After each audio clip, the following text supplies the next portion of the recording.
আসসালামু আলাইকুম। এটিএন বাংলার সংবাদে সবাইকে স্বাগত জানাচ্ছি অনামিকা হাসান পুনম। শুরুতে বিআরবি কেবল সংবাদ শিরোনাম। জুলাই শহীদদের রাষ্ট্র সংবর্ধনা অনুষ্ঠানে চরম হট্টগোল। ডকুমেন্টারিতে পক্ষপাতিত্বের অভিযোগে ঘটনাস্থল ত্যাগ জুলাই যোদ্ধাদের। হাসিনা দেশে ফিরে রাজপথে প্রতিহতের ঘোষণা রাষ্ট্রপতির। অহেতুক ইস্যুতে অস্থিরতা সৃষ্টি করে স্বৈরাচারের আসার পথ সুগম করছে একটি গোষ্ঠী। জুলাই স্মৃতি জাদুঘর উদ্বোধনে প্রধানমন্ত্রী গণহত্যার বিচারের অঙ্গীকার।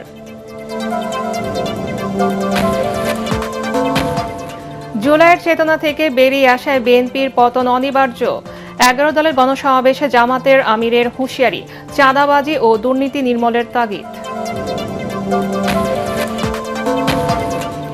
শাহবাগে জুলাই স্মৃতিস্তম্ভে সর্বস্তরের শ্রদ্ধা। ইতিহাসের মোড় ঘোরানো ছাত্র জনতার বিজয়ের দিন আজ। তীব্র আন্দোলনে দেশ ছাড়েন শেখ হাসিনা। জুলাই গণঅভ্যুত্থানে নিউক্লিয়াস ছিলেন তারেক রহমান, প্রধানমন্ত্রীর প্রেস সচিব সালেহ শিবলি। নেতৃত্ব ও সমন্বয়ের মাধ্যমে হয়ে ওঠেন আন্দোলনের নেপথ্যের নায়ক। এবং দেশের বিভিন্ন শিক্ষা প্রতিষ্ঠানে ছাত্রদলের সাথে শিবির ছাত্র শক্তির নেতাকর্মীদের সংঘর্ষ। ধাওয়া পাল্টা ধাওয়া, আহত অনেক শিক্ষার্থী। এবারে বিস্তারিত। রাষ্ট্রপতির সামনে চরম হট্টগোলের মধ্য দিয়ে শেষ হয়েছে জুলাই শহীদদের সংবর্ধনা অনুষ্ঠান। জুলাই ডকুমেন্টারিতে পক্ষপাতিত্বের অভিযোগে সংবর্ধনাস্থলে ছেড়ে যান জুলাই যোদ্ধারা। উত্তপ্ত পরিস্থিতিতে বাংলাদেশ চীন মৈত্রী সম্মেলন কেন্দ্র ছেড়ে যান বিদেশি কূটনীতিকরাও। এমন ঘটনাকে দুঃখজনক উল্লেখ করে ভারপ্রাপ্ত রাষ্ট্রপতি হাফিজ উদ্দিন আহমদ বলেন, এতে দেশের ভাবমূর্তি ক্ষুণ্ণ হয়েছে। সমালোচনা করেন জুলাই ডকুমেন্টারি নিরপেক্ষতা নিয়েও। বিভাজন ভুলে একসাথে এগিয়ে যাওয়ার আহ্বান জানান তিনি। ডিসেম্বরে শেখ হাসিনা দেশে ফিরলে রাজপথে প্রতিহতের ঘোষণা দেন রাষ্ট্রপতি। রিপোর্টে জানাচ্ছেন মাহবুব কবির চপল। জুলাই শহীদদের সংবর্ধনা অনুষ্ঠানের শুরুতেই একটি ডকুমেন্টারি প্রদর্শন করা হয়। এতে পক্ষপাতিত্বের অভিযোগ তোলেন জুলাই যোদ্ধারা। দফা 1, দাবি 1, খুনি হাসিনার পদত্যাগ। সম্মানিত অতিথিদের দৃষ্টি আকর্ষণ করছে, আমাদের আজকের এই আয়োজন আপনাদের জন্যই। আপনাদের সবাইকে শান্ত থাকার জন্য অনুরোধ করছি।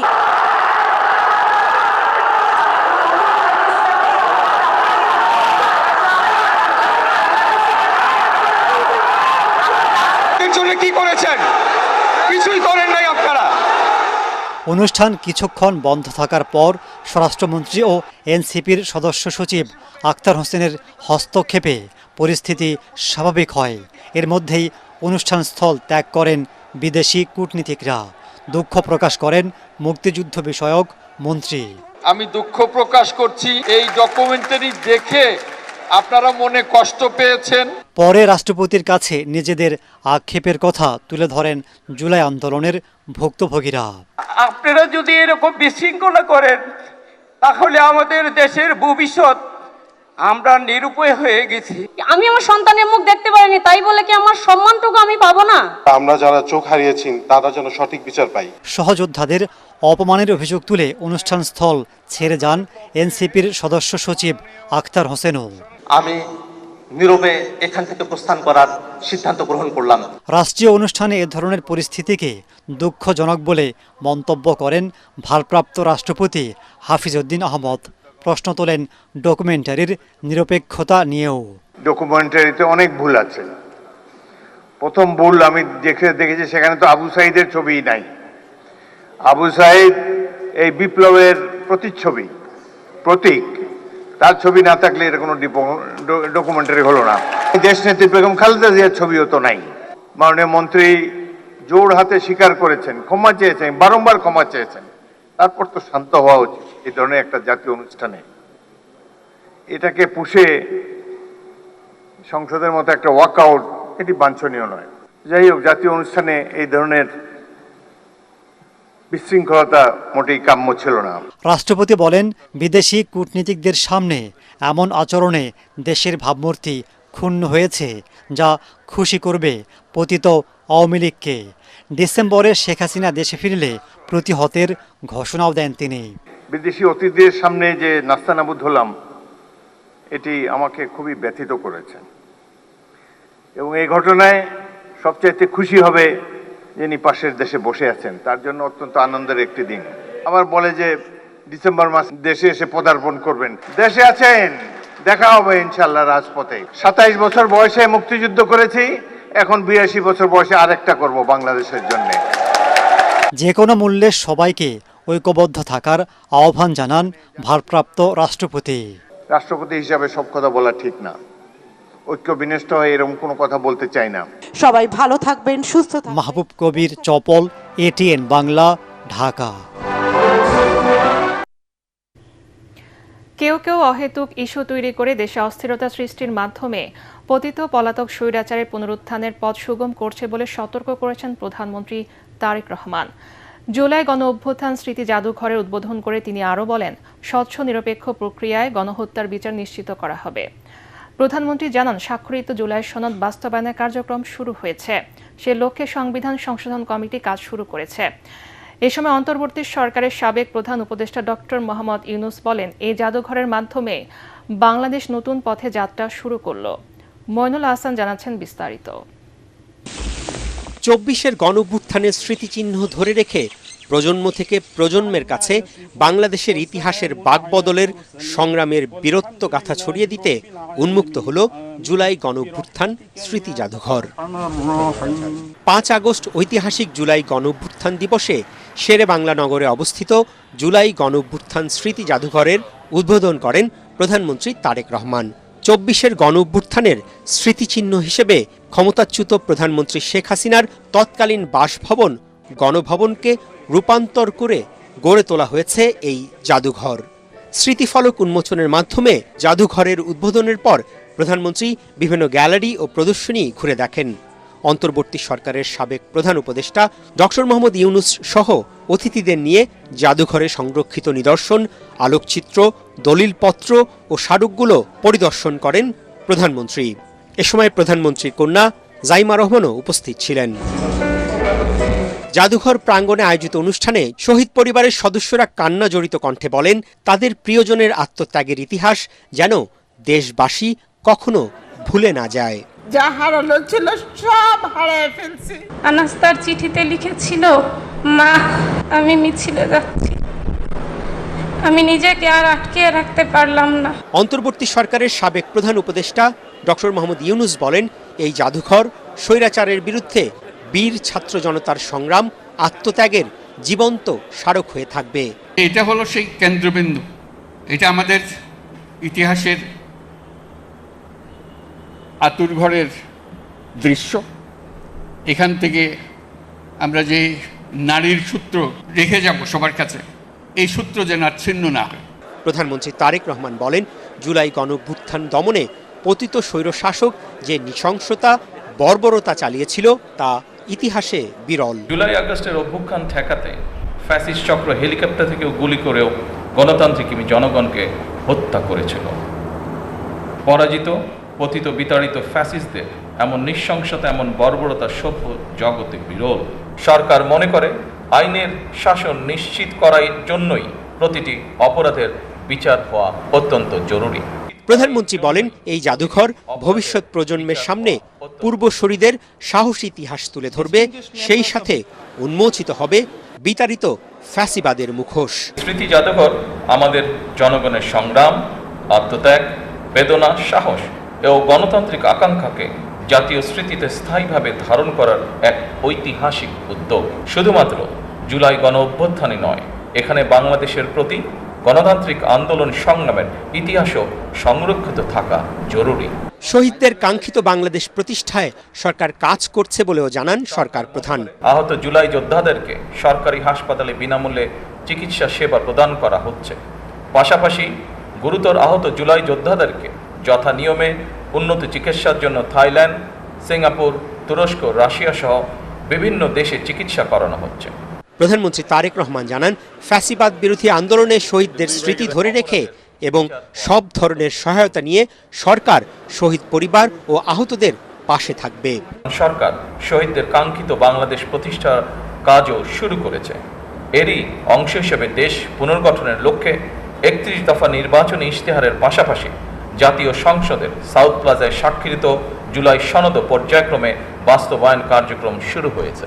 গণভোটের আকাঙ্ক্ষা বাস্তবায়নের লক্ষ্যে জাতীয় সংসদে গঠিত সংবিধান সংশোধন সম্পর্কিত বিশেষ কমিটিও কাজ শুরু করেছে। 2024 সালের 5 আগস্ট ছাত্র জনতার গণঅভ্যুত্থানের মুখে দেশ ছেড়ে ভারতে পালিয়ে যান তৎকালীন প্রধানমন্ত্রী শেখ হাসিনা। পরে জুলাইয়ের নানা স্মৃতিচিহ্ন নিয়ে গণভবনে তৈরি হয় জাদুঘর। মইনুল আহসান, এটিএন বাংলা, ঢাকা। জুলাইয়ের চেতনা থেকে সরে বিএনপির প্রতারক হিসেবে ইতিহাসের খাতায় নাম লিখেছে বলে মন্তব্য করেছেন জামাত ইসলামীর আমির ডাক্তার শফিকুর রহমান। রাজধানীর পল্টনে 11 দলীয় জোটের গণসমাবেশে তিনি বলেন, বিএনপির পতন অনিবার্য। দ্রুত ফ্যাসিস্টদের বিচারের আওতায় এনে শাস্তির দাবি জানান আমিরে জামাত। দেশে কোনো ফ্যাসিবাদকে সহ্য করা হবে না বলে এ সময় হুঁশিয়ার করেন বিরোধী দলীয় নেতা। খায়রুল ইসলামের রিপোর্ট। জুলাই গণঅভ্যুত্থান দিবসের 2 বছর পূর্তি উপলক্ষে জাতীয় মসজিদ বাইতুল মোকাররমের দক্ষিণ গেটে গণসমাবেশের আয়োজন করে জামায়াত ইসলামীর নেতৃত্বাধীন 11 দলীয় জোট। বৈরী আবহাওয়া উপেক্ষা করে সমাবেশকে সফল করতে রাজধানীর বিভিন্ন এলাকা থেকে সমাবেশস্থলে জড়ো হতে থাকেন 11 দলীয় ঐক্যের নেতাকর্মী ও সমর্থকরা। নির্ধারিত সময়ের আগেই কানায় কানায় পূর্ণ হয়ে ওঠে বাইতুল মোকাররমের দক্ষিণ গেট এলাকা। এ সময় জোটের নেতারা দাবি জানান, গণভোটের রায় বাস্তবায়ন ও জুলাই গণহত্যায় জড়িতদের বিচার নিশ্চিতের। মানুষের উপরে ছাত্রদল যুবদলের সন্ত্রাস চালিয়ে দেওয়াকে ওই রক্ষী বাহিনী, ওই শেখ মুজিব এবং বর্তমান তারেক রহমানের কোনো আমরা পার্থক্য দেখতে পাচ্ছি না। 24-এর বিপ্লব পরবর্তী নতুন বাংলাদেশের ছাত্রদলের সন্ত্রাস নির্ভর রাজনীতি বাংলাদেশের শিক্ষাঙ্গনগুলোতে চলতে পারে না। প্রধান অতিথির বক্তব্যে বিরোধী দলীয় নেতা ডাক্তার শফিকুর রহমান বলেন, সরকারের কারণে গণঅভ্যুত্থানের অর্জন চোরাবালিতে হারিয়ে যাচ্ছে। লক্ষণ ভালো না, একটাও দেখতে পাচ্ছি না। সব জায়গায় চোরাবালিতে হারিয়ে যাচ্ছে।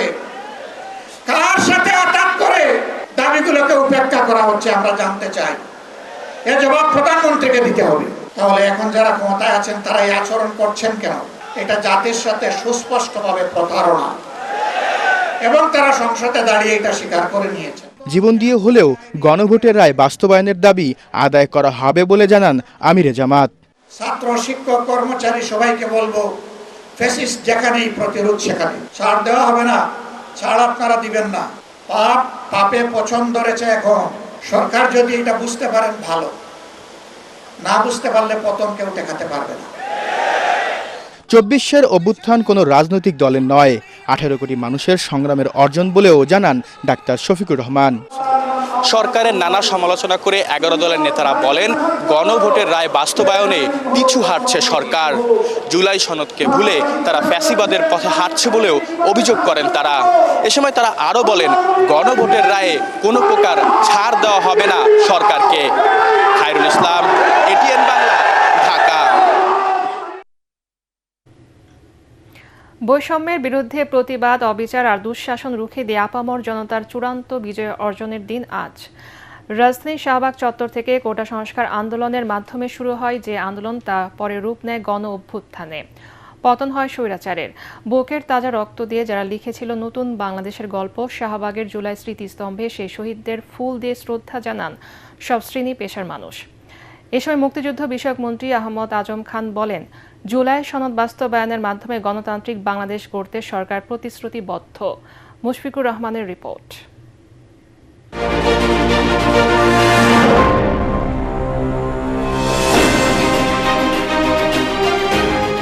কোটা সংস্কার আন্দোলন দিয়ে শুরু। বৈষম্য, দুঃশাসন আর অপশক্তির বিরুদ্ধে ওরা এমনভাবে রুখে দাঁড়িয়েছিল যাতে কাঁপন ধরে যায় স্বৈরাচারের বুকে। তাসের ঘরের মতো ভেঙে পড়ে স্বেচ্ছাচারীর মসনদ। বৈষম্যহীন নতুন বাংলাদেশের স্বপ্ন বুকে নিয়ে পথ চলার আজ দ্বিতীয় বছর। সকাল থেকে ফুল হাতে জুলাই গণ অভ্যুত্থানের শহীদদের শ্রদ্ধা জানাতে শাহবাগের জুলাই স্মৃতিস্তম্ভে আসেন অনেকেই। ওদের যে দান, ওরা যেভাবে আত্মত্যাগ করেছিল সেটা তো আমাদের ভেতরে চেতনা আছে। যারা আত্মত্যাগ করেছেন তাদের চেতনা বা তাদের চিন্তা ভাবনা, তাদের উদ্দেশ্য আকাঙ্ক্ষা পূরণ হতে সময় লাগবে। জুলাই চেতনা আমরা যারা বাঙালি তাদেরকে অবশ্যই ধারণ করতে হবে। এটাকে আবার 100% ধারণ করতে গিয়ে এটাকে আবার বিপদে না নিয়ে যাওয়া যায়। শ্রদ্ধা জানান মুক্তিযুদ্ধমন্ত্রী, প্রতিমন্ত্রী সহ সাধারণ মানুষ। আহমেদ আজম খান বলেন, সরকার জুলাই সনদ বাস্তবায়নের মাধ্যমে একটি গণতান্ত্রিক বাংলাদেশ গড়তে প্রতিশ্রুতিবদ্ধ। কেউ যদি মনে করেন যে ওই ফ্যাসিবাদের মতোই আচরণ করে এই দেশটাকে দ্বিধা বিভক্ত করবেন, জনগণ মেনে নেবে না। জনগণ এখন সমৃদ্ধি চায়, গণতন্ত্র চায়, কথা বলার অধিকার প্রতিষ্ঠিত হয়েছে, তারা কথা বলতে চায়।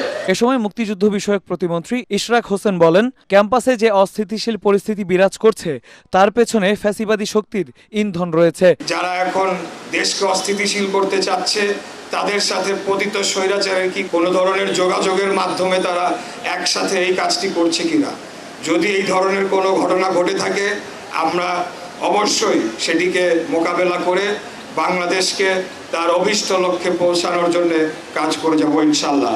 নতুন বাংলাদেশে বিচারহীনতার সংস্কৃতি দূর করে সুশাসন প্রতিষ্ঠার আহ্বান জানান সাধারণ মানুষ।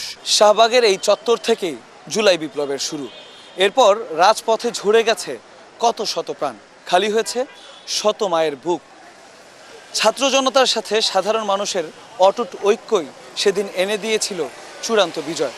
এরপর নতুন বাংলাদেশ হয়েছে, তবে ভেঙেছে মুক্তির সেই ঐক্য। তবু ৩৬শে জুলাই ফিরে আসে আর মনে করিয়ে দেয় বৈষম্যহীন বাংলাদেশের জন্য আবু সাইদ, মুগ্ধদের মতো হাজারো মানুষের রাজপথে আত্মত্যাগের কথা। মুশফিকুর রহমান, এটিএন বাংলা, ঢাকা। জুলাই গণ অভ্যুত্থান দিবসকে কেন্দ্র করে দেশের বিভিন্ন শিক্ষা প্রতিষ্ঠানে উত্তেজনা ও সংঘর্ষের ঘটনা ঘটেছে। ছাত্র দলের সাথে শিবির ও ছাত্র শক্তি নেতাকর্মীদের ধাওয়া পাল্টা ধাওয়ার ঘটনা ঘটে। এতে আহত হয়েছেন একাধিক শিক্ষার্থী। আইন শৃঙ্খলা পরিস্থিতি নিয়ন্ত্রণে সতর্ক থাকার কথা জানিয়েছে পুলিশ। জাহিদুল আলমের রিপোর্টে বিস্তারিত।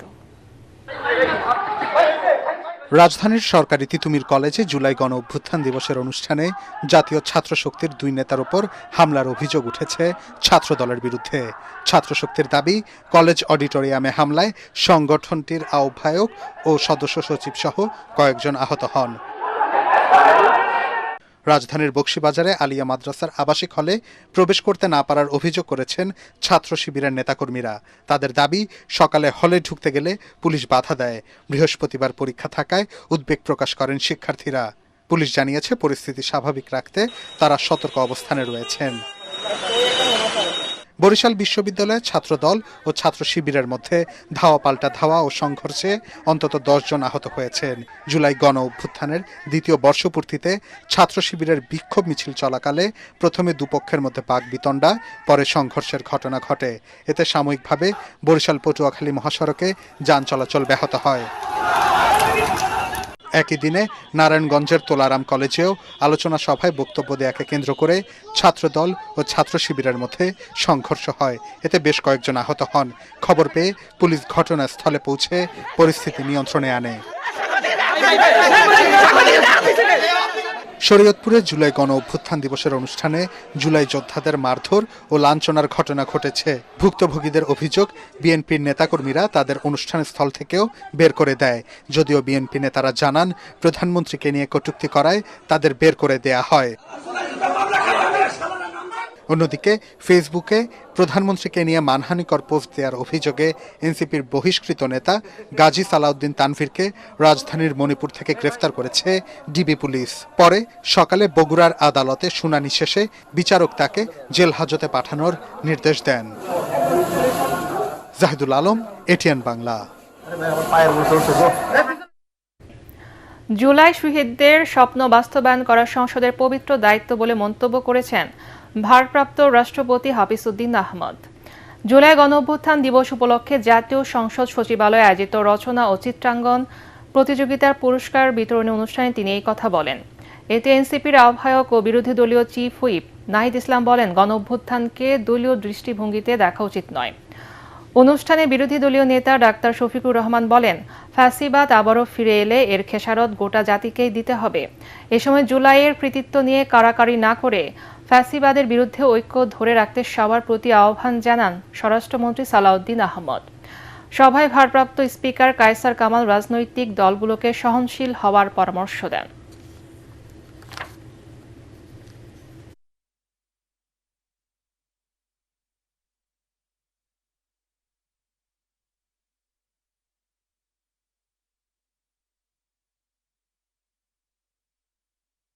যদি এই ধরনের জাতীয় দিবসে দলীয় বক্তব্য, দলীয় ইতিহাস প্রচার, দলীয় ন্যারেটিভ প্রচার করা হয়, সেখানে বিরোধী দলের বা ভিন্ন রাজনৈতিক দলের অংশগ্রহণের জায়গাটা সংকুচিত হয়ে আসে। ফলে আমরা আশা করব যে এই বাংলাদেশ আমরা গণ অভ্যুত্থানের পরে পেয়েছি, আমরা আমাদের রাজনৈতিক সংস্কৃতিতে এটা পরিবর্তন আনব। দলের স্বার্থ বিবেচনায় নিয়ে যদি দেশ পরিচালনার চেষ্টা সরকারি দল করেন, আমি নির্দ্বিধায় বলতে পারি আবার তারা ব্যর্থ হবেন। এবং এর খেসারত শুধু সরকারি দল দিবে না, এর খেসারত গোটা জাতিকে দিতে হবে। আমরা আর কোনো ক্ষতি স্বীকার করতে চাই না। আমরা জুলাইয়ের কৃতিত্বকে যেন কেউ কেড়ে না নিয়ে যাই। আমরা যেন সবাই আরাধনা করি জুলাইয়ের প্রত্যাশাকে বাস্তবায়নের জন্য, আকাঙ্ক্ষাকে বাস্তবায়নের জন্য, কৃতিত্বকে আর চেতনাকে যেন আমরা চিন্তায় না করি। আমাদের সকলের ধৈর্য, সহনশীলতা এবং পরিচালিত রাজনৈতিক সংস্কৃতি গড়ে তোলা অবশ্যম্ভাবী। যে জন্যে রক্ত দিয়েছে, যে জন্য জীবন দিয়েছে জুলাই যোদ্ধারা, তাদের সে স্বপ্ন বাস্তবায়ন করার দায়িত্ব প্রধানত এই সংসদের। আশা করি আমরা সবাই মিলে এই দায়িত্বটি সুচারুভাবে পালন করতে সক্ষম হব।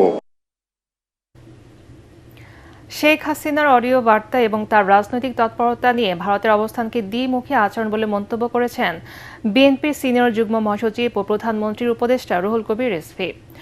রাজধানী গুলশানে গ্যালারি হামিদুজ্জামান ও ফটো জার্নালিস্ট অ্যাসোসিয়েশনের যৌথ উদ্যোগে আয়োজিত আলোকচিত্র প্রদর্শনীতে তিনি এই মন্তব্য করেন।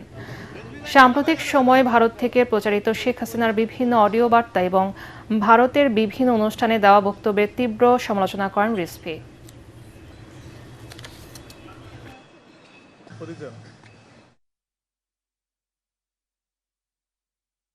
একজন পতিত ফ্যাসিস্ট যে পালিয়ে গেছে, তার রাজনৈতিক বক্তব্য রাখার কি অধিকার রয়েছে? যে তাকে ভিডিও বার্তা না দিতে পারলেও অডিও বার্তা দেওয়ার সুযোগ দিচ্ছে। এটা ডাবল স্ট্যান্ডার্ড, এটা ভারতীয় মুখপাত্রের ডাবল স্ট্যান্ডার্ড।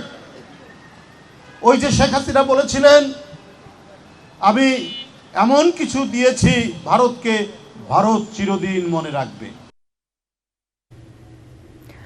গণভোটের রায় বাস্তবায়নের সরকারের প্রতি আহ্বান জানিয়েছেন বিরোধী দলীয় নেতা ও জামাত ইসলামীর আমির ডাক্তার শফিকুর রহমান। রাজধানী মিন্টো রোডে বিরোধী দলীয় নেতার সরকারি বাসভবনে জুলাই এখনও শেষ হয় নাই শীর্ষক আলোকচিত্র প্রদর্শনী উদ্বোধন করে তিনি এই কথা বলেন। জুলাই যোদ্ধাদের সঠিক মূল্যায়ন না করা হলে জুলাইয়ের সাথে বেইমানি করা হবে বলেও মন্তব্য করেন তিনি। আগামী 7 আগস্ট পর্যন্ত চলবে প্রদর্শনী। জামাত ইসলামী আয়োজিত এই প্রদর্শনীতে 2024 সালের ঐতিহাসিক জুলাই গণঅভ্যুত্থানের বিভিন্ন স্থিরচিত্র প্রদর্শন করা হচ্ছে।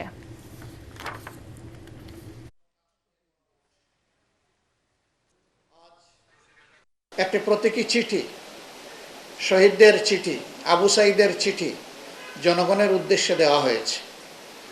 এখানে যারা এসেছেন এবং যারা আসবেন, আমার অনুরোধ থাকবে এই চিঠিটা একবার চোখ বুলাবেন। চিঠি হয়তো অনেকের কাছে ব্যক্তিগতভাবে গিয়েছে, কিন্তু এই আয়োজনে একবার চোখ বুলাবেন। চোখ বুলালে আমাদের বিবেকের কাছে যে প্রশ্নগুলো জাগ্রত হবে তার উত্তর আমাদেরকে দিতে হবে, অর্থাৎ এ দায়িত্ব আমাদেরকে পালন করতে হবে। আমরা অঙ্গীকার ব্যক্ত করছি এই দায়িত্ব পালনে আমরা বদ্ধপরিকর। জুলাই গণঅভ্যুত্থান অন্যায় ও স্বৈরাচারের বিরুদ্ধে দাঁড়ানো অনুপ্রেরণা হয়ে থাকবে বলে জানিয়েছেন ঢাকা বিশ্ববিদ্যালয়ের উপাচার্য অধ্যাপক ডক্টর ABM ওবায়দুল ইসলাম।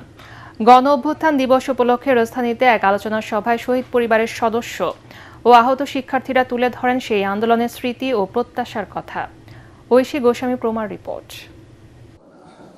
সকালে গণঅভ্যুত্থান দিবস উপলক্ষে আয়োজিত আলোচনা সভায় স্মৃতিচারণ করতে গিয়ে আবেগ আপ্লুত হয়ে পড়েন শহীদ আবু সাঈদ, মীর মুগ্ধ, ওয়াসিম, ফায়াজদের পরিবারের সদস্যরা। তাদের ত্যাগ যেন বৃথা না যায় সেই আহ্বানই উঠে আসে তাদের কণ্ঠস্বরে। এটা বিপ্লবী জুলাই গণ অভ্যুত্থান হিসাবে যদি আমরা বলতে পারি তাহলে আমার মনে হয় যথেষ্ট হবে।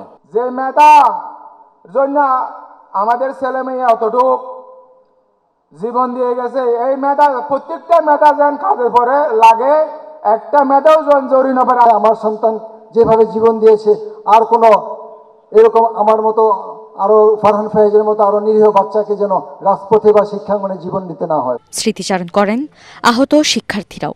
তাদেরকে আমরা সর্বোচ্চ সম্মানটুকু দিতে পারি যদি আমরা তাদের সেই স্বপ্নের বাংলাদেশ গড়ার পথে কাজ করতে পারি। ঢাকা বিশ্ববিদ্যালয়ের উপাচার্য অধ্যাপক ডক্টর জুলাই গণঅভ্যুত্থান অন্যায় স্বৈরাচারের বিরুদ্ধে দাঁড়ানোর চিরন্তন অনুপ্রেরণা। আমাদের এই শহীদের রক্তের বিনিময়ে পাওয়া বাংলাদেশ যেন আবার সেই কোনো ফ্যাসিবাদ তৈরি না হয়। এর আগে সকালে বিশ্ববিদ্যালয়ে জুলাই গণঅভ্যুত্থানের শহীদদের স্মরণে স্মৃতিস্তম্ভ স্থাপন করেন বিশ্ববিদ্যালয়ের উপাচার্য। ঐশী গোস্বামী প্রমা, এটিএন বাংলা, ঢাকা। বিশ্বের সকল স্বৈর শাসকদের জন্য জুলাই স্মৃতি জাদুঘর একটি নিদর্শন। যতদিন এই জাদুঘর থাকবে ততদিন দেশের কোনো দল বা ব্যক্তি ফ্যাসিবাদী হয়ে উঠতে পারবে না। জুলাই স্মৃতি জাদুঘর দেখতে এসে এমন মন্তব্য করেছেন সাধারণ মানুষ। এই সময় জুলাইয়ের স্মৃতি ধরে রেখে ভবিষ্যতের পথ পাড়ি দেওয়ার প্রত্যয় ব্যক্ত করেন সরকারের একাধিক মন্ত্রী। বিস্তারিত জানাচ্ছেন ইয়াসিন রানা। গণঅভ্যুত্থানের 2 বছর পর উদ্বোধন হলো জুলাই স্মৃতি জাদুঘর। 16 বছর যে ভবন ছিল ক্ষমতার কেন্দ্রবিন্দু, বিরোধী দল ও মতের ওপর অত্যাচার, নির্যাতন, গুম খুনের নির্দেশ আসত যেখান থেকে, সেই গণভবন আজ জাদুঘর। এখানে রয়েছে প্রতীকী 4000 গণকবর, আয়নাঘরের নমুনা ও নিপীড়নের নানা নথি। শেখ হাসিনার আলোচিত লাল টেলিফোন আর পালিয়ে যাওয়ার চিত্রও রয়েছে জাদুঘরে। জাদুঘর নিয়ে সাধারণ মানুষের মধ্যে আলোচনা আগ্রহের যেন কমতি নেই। সকাল থেকে গণভবনের গেটের সামনে দাঁড়িয়ে অপেক্ষা করেন অনেকে। গত 16 বছর গুম, হত্যা এবং বিচার বহির্ভূত হত্যাকাণ্ডের নির্দেশ কিন্তু এই গণভবন থেকে দিয়েছে। জুলাই স্মৃতি জাদুঘর যতদিন পর্যন্ত টিকে থাকবে ততদিন পর্যন্ত বাংলাদেশ থেকে তথা সারা বিশ্বের মানুষকে তারা সেই মেসেজটা দিয়ে যাবে। যেটা জুলাই জাদুঘর হয়েছে তার সাথে সাথে এটাকে আরেকটা স্তম্ভ করা উচিত। জুলাইয়ের স্মৃতি ধরে রেখেই ভবিষ্যতের পথ পাড়ি দিতে হবে বলে জানান পানি সম্পদ মন্ত্রী শহীদউদ্দিন চৌধুরী অ্যানি ও সড়ক পরিবহন ও রেল প্রতিমন্ত্রী হাবিবুর রশিদ হাবিব। জুলাই যোদ্ধাদেরকে আমরা যদি তাদের মর্যাদার জায়গায় স্থান দিতে পারি, এই যে গণতান্ত্রিক বাংলাদেশের ধারাবাহিকতা শুরু হয়েছে তা অব্যাহত থাকবে। তাদের জন্য আমাদের যে দায়িত্ব, সেই দায়িত্বটুকু আমরা কখনো যেন এড়িয়ে না যাই, তাদের পাশে থাকি। উদ্বোধন শেষে বৃহস্পতিবার থেকে উন্মুক্ত হচ্ছে জাদুঘর। টিকিট থাকবে প্রাপ্তবয়স্কদের জন্য জনপ্রতি 50 আর অপ্রাপ্তবয়স্কদের জন্য 25 টাকা। ইয়াসিন রানা, এটিএন বাংলা, ঢাকা। গত 24 ঘন্টায় হামের উপসর্গ নিয়ে আরও 5 শিশুর মৃত্যু হয়েছে। সেই সঙ্গে এই সময় নতুন করে আরও 1083 জনের শরীরে হাম ও এর উপসর্গ দেখা গেছে। স্বাস্থ্য অধিদপ্তরের হাম বিষয়ক প্রতিবেদনে এসব তথ্য জানানো হয়েছে। এবারে খেলার খবর।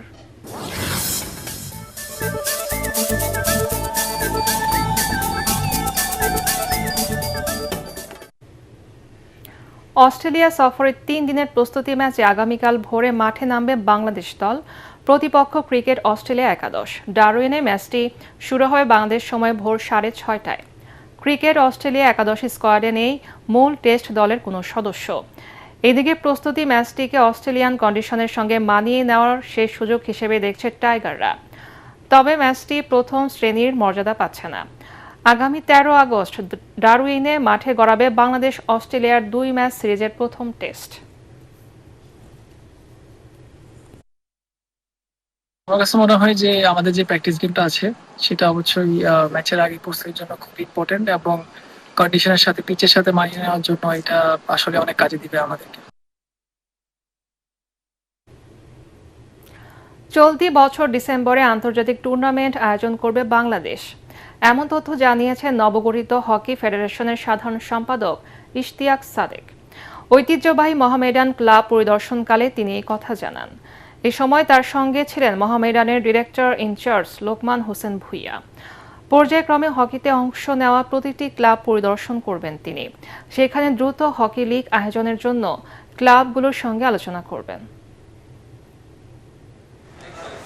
পুরুষদের লিগ দিয়ে আমরা স্ট্রাগল করছি, বাট অবশ্যই নারীরা যেভাবে হকিতে এগিয়ে আসছে এবং ওদের যে প্রতিভা দেখেছি, আমার মনে হয় বড় বড় আবাহনী, মোহামেডান, মেরিনার্স, উষা, 5-6টা টিম, ইভেন যদি আমরা কিছু ব্যাংক টিমকেও ইনভাইট করি, ডেফিনেটলি 6টা বা 8টা টিম নিয়ে আমরা স্বল্প পরিসরে স্টার্ট করার চিন্তা করতেই পারি। শেষ করব জুলাই গণ অভ্যুত্থানের দ্বিতীয় বর্ষপূর্তি উপলক্ষে আয়োজিত কনসার্টের খবর দিয়ে। রাজধানীতে অনুষ্ঠিত হচ্ছে দুটি উন্মুক্ত কনসার্ট। সংসদ ভবনের দক্ষিণ প্লাজা সংলগ্ন মানিক মিয়া এভিনিউ এবং ঐতিহাসিক সোহরাওয়ার্দী উদ্যানে আয়োজিত এই কনসার্ট দুটি সঙ্গীত প্রেমীদের জন্য সম্পূর্ণ বিনামূল্যে উন্মুক্ত রাখা হয়েছে। মানিক মিয়া এভিনিউতে আয়োজিত হচ্ছে বর্ষা বিপ্লবের গান শীর্ষক কনসার্ট। সেখানে পারফর্ম করছেন আর্টসেল শিরোনামহীন আর্ক, অ্যাভয়েড, রাফা ও কুরেখর। এছাড়াও একক শিল্পী হিসেবে সঙ্গীত পরিবেশন করছেন আসিফ আকবর ও পারশা মাহজাবিন। অন্যদিকে সংস্কৃতি বিষয়ক মন্ত্রণালয়ের উদ্যোগে বাংলাদেশ শিল্পকলা একাডেমির তত্ত্বাবধানে এবং বাংলাদেশ মিউজিক্যাল ব্যান্ডস অ্যাসোসিয়েশন বাম্বার সহযোগিতায় সোহরাওয়ার্দী উদ্যানে আয়োজন করা হয়েছে কনসার্ট ফর ডেমোক্রেসি। সেখানে পারফর্ম করছে মাইলস ওয়ারফেস, ডিফারেন্ট টাচ, লালন, হাইওয়ে এসএস। শেষ করার আগে বিআরবি কেবল সংবাদ শিরোনাম আরেকবার। জুলাই শহীদদের রাষ্ট্র সংবর্ধনা অনুষ্ঠানে চরম হট্টগোল। ডকুমেন্টারিতে পক্ষপাতিত্বের অভিযোগে ঘটনাস্থল ত্যাগ জুলাই যোদ্ধাদের। হাসিনা দেশে ফিরে রাজপথে প্রতিহতের ঘোষণা রাষ্ট্রপতির। অহেতুক ইস্যুতে অস্থিরতা সৃষ্টি করে স্বৈরাচারের আসার পথ সুগম করছে একটি গোষ্ঠী। জুলাই স্মৃতি জাদুঘর উদ্বোধনে প্রধানমন্ত্রী গণহত্যার বিচারের অঙ্গীকার।